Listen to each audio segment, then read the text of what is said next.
नमस्कार मित्रों, मैं राजकुमार पांडे अपने लोकवार्ता चैनल के माध्यम से आज हम लोग राम मंदिर चंदा चोरी पर एक बार फिर से हम लोग नए अपडेट पे हम लोग बात करेंगे।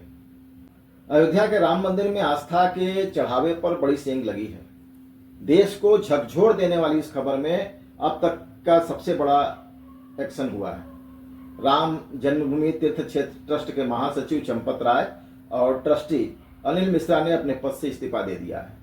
करोड़ों श्रद्धालुओं के दान और चढ़ावे में हेरफेर के आरोपों के बाद एसआईटी की छापेमारी जारी है। पुलिस ने आरोपियों के घरों पर रेड मारकर करीब 80 लाख रुपए बरामद किए। 8 आरोपी जेल में हैं। मंदिर प्रशासन में अब तक के सबसे बड़े प्रशासनिक फेरबदल की तैयारी है। राजनीति गर्मा चुकी है और विपक्ष सीधे सरकार से जवाब मांग रहा है। क्या है इस घोटाले की पूरी इनसाइड स्टोरी जानने के लिए हम लोग जुड़े रहिए आप हमारे साथ। अयोध्या के राम जन्मभूमि मंदिर में चढ़ावे और दान राशि में हेरफेर को लेकर इस पर देश की राजनीति और प्रशासनिक गलियारों में भारी हलचल है। इन्वेस्टिगेशन टीम एसआईटी की जांच रिपोर्ट आने के बाद से इस मामले में लगातार बड़े और चौंकाने वाले खुलासे हो रहे हैं। वर्तमान स्थिति और इस पूरे मामले की पूरी न्यूज इस प्रकार से हम लोग बताते हैं आपको कि 2 बड़े इस्तीफे दिए गए। इसमें चंपत राय और अनिल मिश्रा ने अपने पद छोड़ दिया है।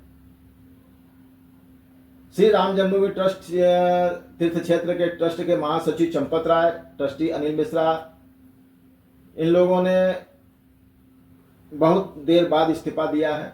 इस पर सवालिया निशान उठ रहे हैं। ट्रस्ट के कोषाध्यक्ष गोविंद देवगिरी ने इसकी पुष्टि की है। दोनों ने नैतिक जिम्मेदारी लेते हुए इस्तीफे दिए हैं, जिन पर अगली बैठक में फैसला लिया जाएगा कि इस पर क्या करना है। विपक्ष लगातार आरोप लगा रहा था कि इन वरिष्ठ पदाधिकारियों की जानकारी के बिना इतना बड़ा घोटाला मुमकिन कैसे हुआ। मुख्यमंत्री योगी आदित्यनाथ के आदेश पर गठित की गई एसआईटी ने अपनी शुरुआती रिपोर्ट में मंदिर के डोनेशन मैनेजमेंट सिस्टम में कई बड़ी और गड़बड़ियां पाई हैं। सीसीटीवी और सुरक्षा नियमों का उल्लंघन। नियमों के मुताबिक दान पेटियों, हुंडी की गिनती की सीसीटीवी फुटेज 180 दिनों की तक सुरक्षित रखनी थी, लेकिन उसे सिर्फ 45 दिन में ही डिलीट या गायब कर दिया गया।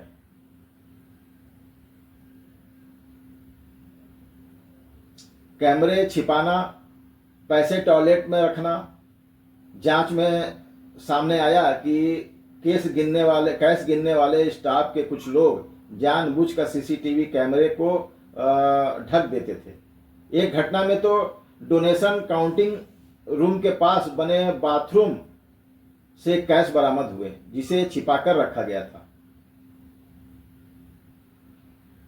यह नियम बनाया गया था कि बिना जेब वाले कपड़े पहन करके ही स्टाफ जो है वो काउंटिंग रूम में जाएगा, लेकिन उसका पालन नहीं किया गया। एसओपी का पालन ही नहीं किया गया। और 8 आरोपी गिरफ्तार हुए हैं।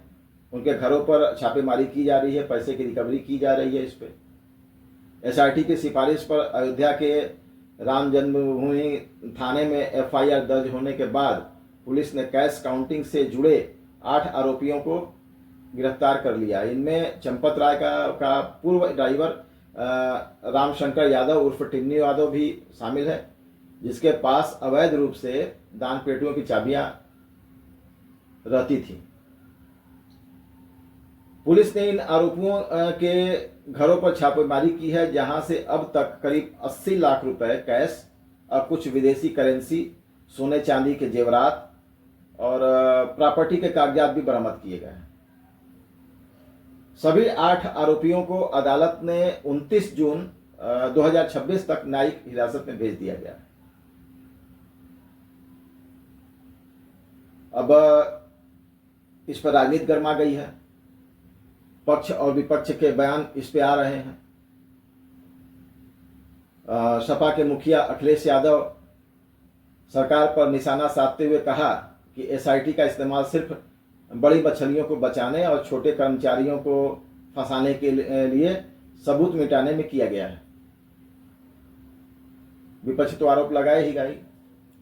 प्रियंका गांधी का आरोप है, उन्होंने सवाल उठाया कि क्या कोर्ट छोटे स्तर का कर्मचारी अकेले सीसीटीवी बंद करके करोड़ों रुपए का गबन कर सकता है?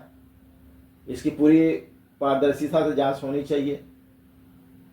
उनका सवाल सही है, वाजिब सवाल है। योगी आदित्यनाथ उन्होंने साफ किया है कि एसआईटी रिपोर्ट के तुरंत बाद बड़ी कार्रवाई शुरू कर दी गई है। जनता की आस्था और भावनाओं के साथ खिलवाड़ करने वाले किसी भी दोषी को बख्शा नहीं जाएगा। मुख्यमंत्री ने सख्त रुख अपनाया है इस पर। श्रद्धालुओं के लिए राहत की बात है कि राम मंदिर ट्रस्ट ने देश विदेश के भक्तों को आश्वस्त किया है कि जो भी सोना, चांदी और चांदी की ईंटें या आभूषण भक्तों ने सीधे हाथों हाथ अधिकारियों को सौंपे थे, वे पूरी तरह सुरक्षित हैं और लॉकर में जमा हैं। केवल दान पेटियों जैसे कैश में हेरफेर की गड़बड़ी पाई गई है। अब मंदिर प्रशासन को पूरी तरह पारदर्शी बनाने के लिए एक पूर्वकालिक सीईओ नियुक्त करने हैं और सुरक्षा ऑडिट कराने की तैयारी की जा रही है। सुप्रीम कोर्ट में भी इस मामले को लेकर एक याचिका डाली गई है।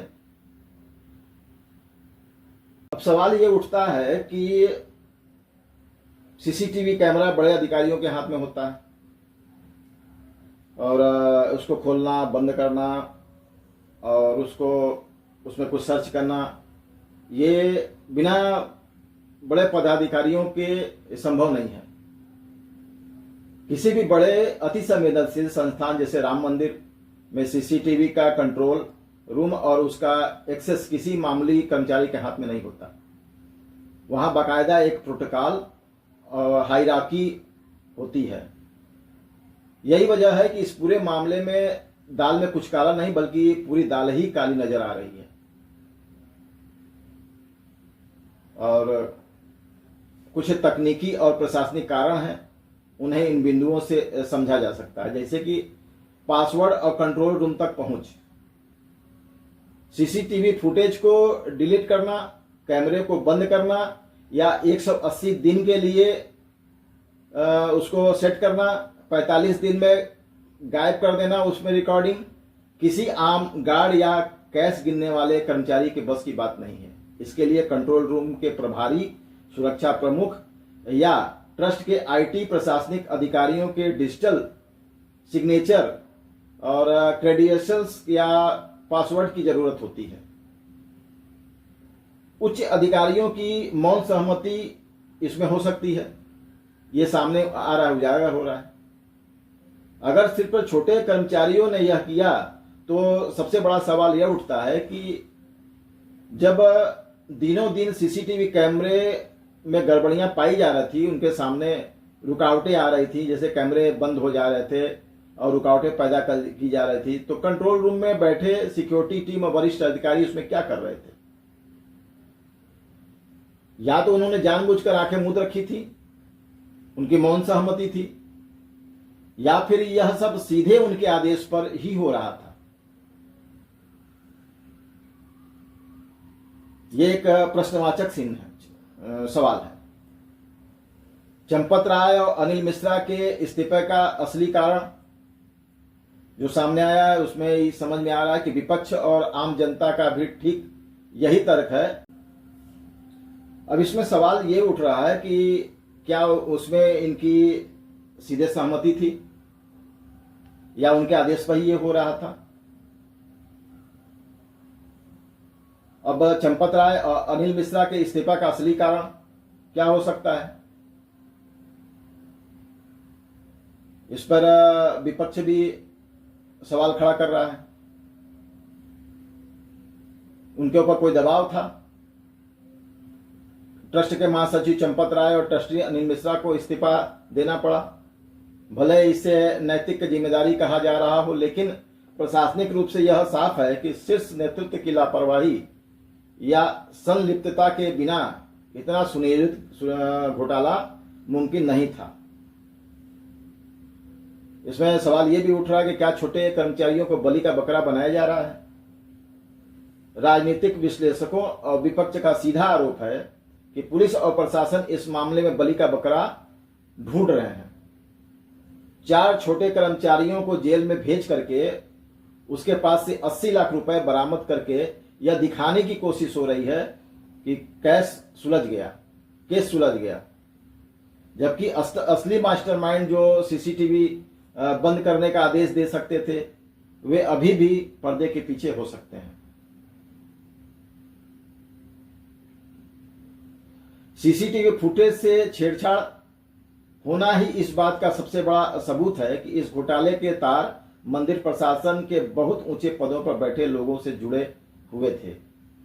यही कारण है कि अब इस मामले की जांच के लिए सुप्रीम कोर्ट की निगरानी में जांच या सीबीआई जांच की मांग लगातार तेज हो रही है, ताकि यह पता चल सके कि कैमरे बंद करने का आदेश असल में देता कौन था।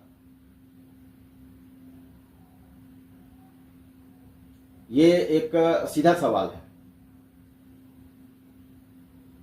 आज पूरा देश पूछ रहा है और ये बात गले से नीचे नहीं उतर रही कि जिस राम मंदिर के आंदोलन और निर्माण से करोड़ों लोगों की भावनाएं और देश की साख जुड़ी हो, वहां एक मामूली ड्राइवर पूरे सिस्टम को अपनी उंगलियों पर कैसे नचा रहा था।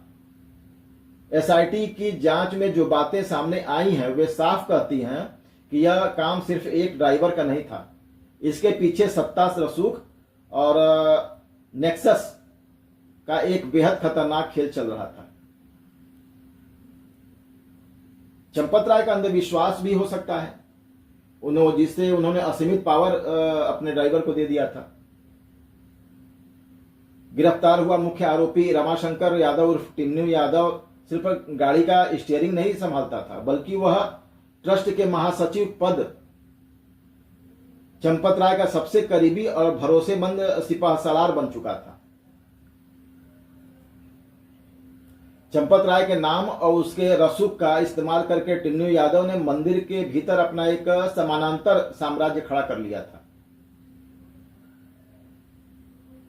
उसकी पहुंच सिर्फ दान पेटी तक नहीं थी, बल्कि एसआईटी रिपोर्ट के मुताबिक वह वीआईपी पास जारी करने, वायरलेस कम्युनिकेशन वाकी टाकी संभालने, सीसीटीवी सिस्टम की निगरानी और सुरक्षा व्यवस्था तक में सीधा दखल रखता था।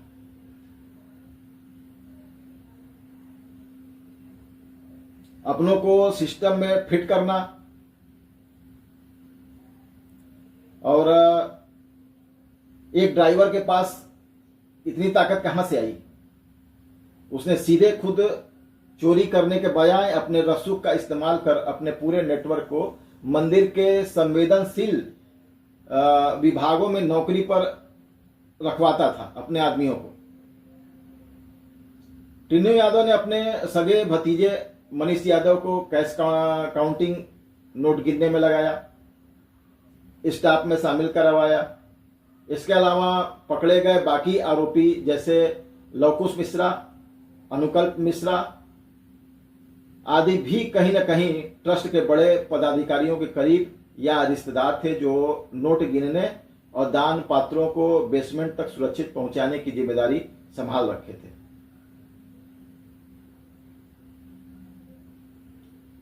और एक तरह से देखा जाए तो अघोषित सुल्तान बनने की इनसाइड स्टोरी है ये। राम मंदिर में देश विदेश से रोजाना करोड़ों का कैश चढ़ावा आता है। इतने बड़े पैमाने पर पैसे संभालने के लिए जो कड़े नियम एसओपी होने चाहिए, उन्हें बड़े पदाधिकारियों की ढील या मौन सहमति के कारण लागू ही नहीं होने दिया गया। टिन्नू यादव के पास अवैध रूप से उन दान पेटियों, हुंडियों की चाबियां रहती थी जिन्हें खोलने का अधिकार सिर्फ अधिकृत अधिकारियों को होना चाहिए था। यह बहुत बड़ी लापरवाही थी। बड़े अधिकारियों ने आंखें मूंद रखी थी, जिससे एक मामूली बैकग्राउंड वाले शख्स जिसके पिता कभी घाट पर चाय बेचते थे के पास इतनी ताकत कहां से आ गई कि वह मंदिर का अघोषित सुल्तान बन बैठा। यह सोचने वाली बात है। क्या ड्राइवर सिर्फ एक मुखौटा है? यह भी एक सवाल है कि उसके आड़ में कुछ हो रहा हो। यही इस पूरे मामले का सबसे बड़ा सस्पेंस भी है। कानूनी और राजनीतिक विशेषज्ञों का मानना है कि एक ड्राइवर कभी भी अपनी मर्जी से 180 दिनों का सीसीटीवी डेटा डिलीट नहीं करवा सकता। इसके लिए आईटी और एडमिनिस्ट्रेशन के बड़े स्तर के अधिकारियों का शामिल होना जरूरी है। टिन्नू यादव और उसके भतीजे को सामने रखकर असल में पीछे बैठे बड़े लोग खेल खेल रहे थे। जब पानी सिर से ऊपर चला गया और मामला उजागर हुआ तो चंपत राय और अनिल मिश्रा को दबाव में इस्तीफा देना पड़ा, क्योंकि वे इस बात का जवाब नहीं दे पा रहे थे कि उनके नाक के नीचे उनका व्यक्तिगत स्टाफ करोड़ों की हेर फेर कैसे कर रहा था। यह घटना दिखाती है कि धार्मिक और राष्ट्रीय अस्मिता की इस केंद्र में प्रशासनिक सुरक्षा की कितनी भयानक अनदेखी की गई थी, जिसका फायदा उठाकर चंद करीबियों ने करोड़ों भक्तों के भरोसे का सौदा कर दिया। एसआईटी और पुलिस की जांच में अब तक जो तथ्य सामने आए हैं उनके मुताबिक रमाशंकर यादव उर्फ टिन्नू यादव किसी अंडरवर्ल्ड या बाहरी क्रिमिनल माफिया गैंग से जुड़े होने का कोई रिकॉर्ड नहीं मिलता है कि उसके दबाव में ये बड़े अधिकारी काम कर रहे हो या उसके प्रेशर में काम कर रहे हो। इसलिए यह कहना सही नहीं होगा कि चंपत राय या अनिल मिश्रा उससे डरते थे या उन पर कोई दबाव बनाता था। असल कहानी इसके बिल्कुल उलट है। टिन्नू यादव रसूख किसी डर की वजह से नहीं बल्कि अंध भरोसे और करीबी होने की वजह से बढ़ा था। वह कोई पुराना माफिया नहीं था बल्कि वो पुराना कार्यकर्ता था। टिन्नू यादव अयोध्या का ही रहने वाला और उसके पिता नया घाट के पास एक छोटी सी चाय की दुकान चलाते थे और वह खुद शुरुआती दिनों में ऑटो और टेम्पू चलाता था। वह साल करीब 1993 में था जब विश्व हिंदू परिषद और संघ से जुड़ा हुआ था। इतने लंबे समय तक संगठन में काम करने के कारण वह ट्रस्ट के महासचिव चंपत राय का बेहद खास और भरोसेमंद हो गया था। चंपत राय के नाम पर उसका सिक्का चलता था, उनके नाम को भुनाता था वो। ये जांच के मुताबिक वो सामने आया कि टिन्नू यादव के पास जो भी ताकत थी वह चंपत राय के उस पर अंधविश्वास के कारण थी। चंपत राय का सबसे करीबी होने के नाते मंदिर परिसर के भीतर कोई भी कर्मचारी या सुरक्षाकर्मी टिन्नू यादव की बात को टालने की हिम्मत नहीं कर सकता था।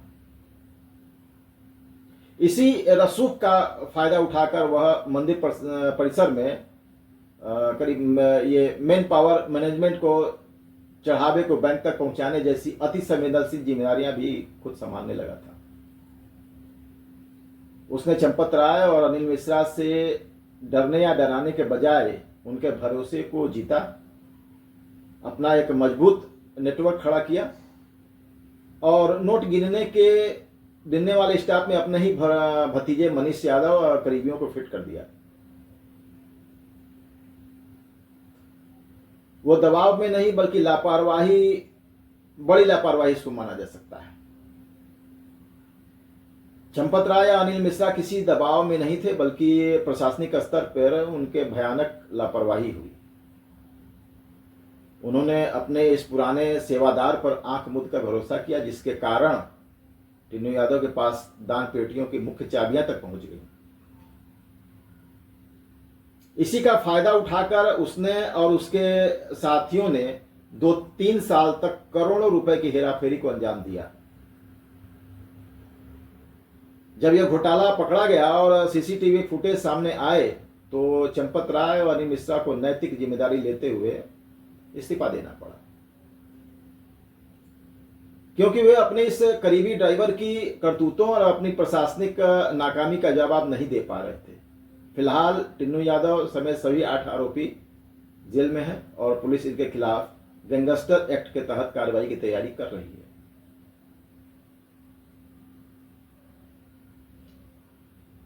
जब कोई घोटाला इतने बड़े स्तर पर और लंबे समय से चल रहा हो तो यह आशंका होना स्वाभाविक है कि शीर्ष पदों पर बैठे लोग अंदर रहकर सबूतों जैसे सीसीटीवी फुटेज या कागजात को मिटा रहे थे?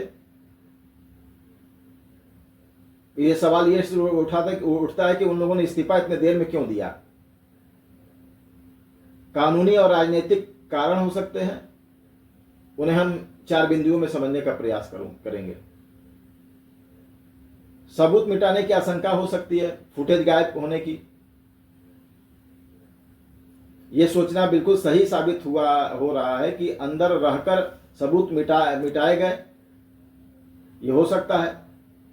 एसआईटी के जांच रिपोर्ट में यह साफ कहा गया है कि नियमानुसार इन पेटियों की गिनती का 180 दिनों का सीसीटीवी बैकअप सुरक्षित होना चाहिए, लेकिन उसे मिटाकर सिर्फ 45 दिनों का कर दिया गया। विपक्ष का भी यही आरोप है कि अंततः चंपत राय और अनिल मिश्रा को पद पर बनाए रखने का नतीजा यह हुआ कि महत्वपूर्ण डिजिटल सबूतों के साथ छेड़छाड़ कर दी गई। अब सवाल यह उठता है कि उनको तुरंत क्यों नहीं हटाएगा? ट्रस्ट का ढांचा और लोगों का क्या समर्थन था उनके साथ? श्री राम जन्मभूमि तीर्थ क्षेत्र ट्रस्ट एक स्वतंत्र संस्था है जिसे सुप्रीम कोर्ट के आदेश पर बनाया गया है। सरकार सीधे इसके पदाधिकारियों को बर्खास्त नहीं कर सकती थी। इसका फायदा इन लोगों ने उठाया। दशकों पुराना रसूख चंपत राय विश्व हिंदू परिषद के उपाध्यक्ष रहे हैं और 1990 के दशक से राम मंदिर अयोध्या का मुख्य चेहरा रहे हैं। राम मंदिर निर्माण समिति के अध्यक्ष नृपेंद्र मिश्रा जैसे बड़े अधिकारियों ने भी शुरुआती दौर में चंपत राय की ईमानदारी का बचाव किया।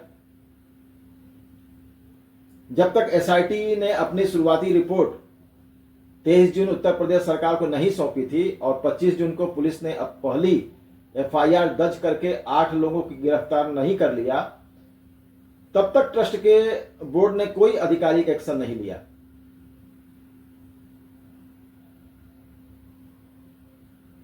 नैतिक जिम्मेदारी ये बनाम प्रशासनिक दबाव, ये भी हो सकता है। चंपत राय और अनिल मिश्रा न अपनी मर्जी से इस्तीफा दिया है, बल्कि उन्हें इस्तीफा देने के लिए मजबूर होना पड़ा है। उनके ऊपर प्रेशर आरएसएस ने बनाया कि नैतिकता के आधार पर वो इस्तीफा दे दें। अब कब देंगे यह उनके ऊपर है। 25 जून को जब उनके अपने खास ड्राइवर टिन्नू यादव और उनके करीबियों की गिरफ्तारी हुई और उनके घरों से 80 लाख रुपए कैश बरामद हुए, तब उनके पास बचने का कोई रास्ता नहीं था। मुख्यमंत्री योगी आदित्यनाथ ने जीरो टॉलरेंस की नीति अपनाते हुए साफ संदेश दे दिया था कि आस्था के नाम पर खिलवाड़ करने वाले किसी भी शख्स को बख्शा नहीं जाएगा।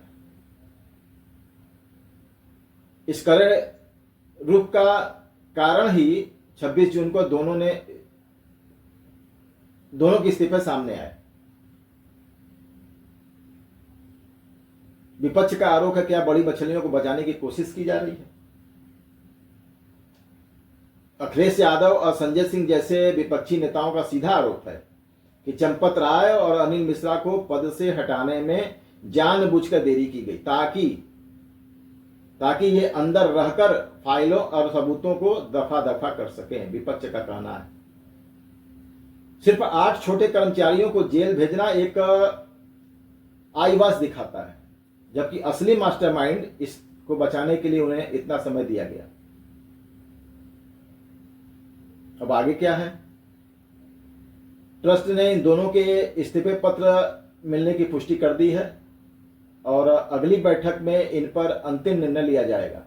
चूंकि मामला अब सुप्रीम कोर्ट तक भी पहुंच चुका है, इसलिए एसआईटी और पुलिस इस बात की गहराई से जांच कर रही है कि चंपत राय और अनिल मिश्रा के हुए जो सीसीटीवी फुटेज डिलीट हुए उन्हें रिकवर कैसे किया जाए और इस डेटा डिलीशन का असली आदेश किसने दिया था यह पता लगाया जाए। अयोध्या के राम मंदिर में हुआ यह घोटाला सिर्फ एक प्रशासनिक लापरवाही नहीं बल्कि एक भारतीय जनता पार्टी के लिए एक बड़ा राजनीतिक और वैचारिक संकट बन चुका है। राम मंदिर भाजपा की राजनीति का कोर एजेंडा रहा है, इसलिए इस मुद्दे पर होने वाली किसी भी हलचल का सीधा असर राजनीति पर पड़ना तय है। भाजपा को क्या नुकसान और विपक्ष को क्या फायदा होगा, यह भी एक सवाल है। भाजपा को होने वाले संभावित राजनीतिक नुकसान: भ्रष्टाचार मुक्त छवि। भाजपा हमेशा खुद को भ्रष्टाचार के खिलाफ जीरो टॉलरेंस वाली पार्टी बताती है, लेकिन हिंदुओं की सबसे बड़ी आस्था के केंद्र में करोड़ों रुपए की हेरफेर का आरोप सीधे पार्टी की साख और नैतिकता पर सवाल खड़े करते हैं।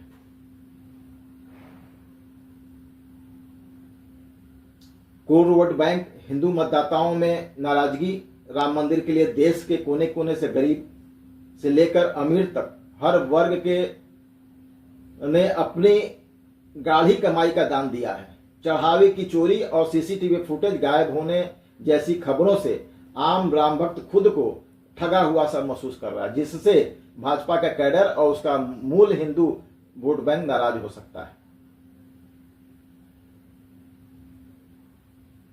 और डैमेज कंट्रोल करने में जो देरी की गई उसकी कीमत विपक्ष इस नैरेटिव को बनाने में कामयाब हो रहा है कि चंपत राय और अनिल मिश्रा ने तुरंत इस्तीफा नहीं दिया। कई दिनों तक पद पर बने रहने के कारण उन पर सबूत मिटाने और सीसीटीवी डेटा 180 दिन से घटाकर 45 दिन करने के आरोप लग रहे हैं, जिसका जवाब देना भाजपा के लिए मुश्किल हो रहा है। इस पूरे प्रकरण को अगर हम संक्षेप में समेटें तो अयोध्या का राम मंदिर सिर्फ पत्थरों का ढांचा नहीं, बल्कि भारत की सांस्कृतिक और राष्ट्रीय अस्मिता का प्रतीक है। इस डोनेशन घोटाले ने निश्चित रूप से करोड़ों श्रद्धालुओं के भरोसे को ठेस पहुंचाया है, लेकिन अच्छी बात यह है कि इस संकट को एक अवसर में बदलते हुए अब पूरे सिस्टम को बदलने की तैयारी कर ली गई है। चंपत राय और अनिल मिश्रा के इस्तीफे, एसआईटी की कड़ाई और 7 जुलाई को होने वाली ट्रस्ट की महाबैठक के बाद अब मंदिर प्रशासन काशी विश्वनाथ और तिरुपति बालाजी के तर्ज पर पूरी तरह डिजिटल, पारदर्शी और प्रोफेशनल सीईओ मॉडल की तरफ बढ़ रहा है।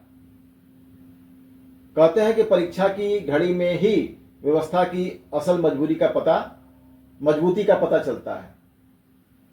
उम्मीद है कि इस प्रशासनिक फेरबदल के बाद राम मंदिर जन्मभूमि का यह पावन धाम आने वाले समय में न सिर्फ आस्था का बल्कि देश के सबसे सुरक्षित और पारदर्शी प्रबंधन का भी एक अनूठा उदाहरण पेश करेगा। आज का वीडियो बस इतना ही। हमारे वीडियो को लाइक करें, शेयर करें, कमेंट करें, बेल आइकन जरूर दबाएं, इससे आने वाले नोटिफिकेशन आपको मिलता रहे। तब तक करें हमारे वीडियो को लाइक करें, शेयर करें, सब्सक्राइब करें। धन्यवाद। जय हिंद, जय भारत।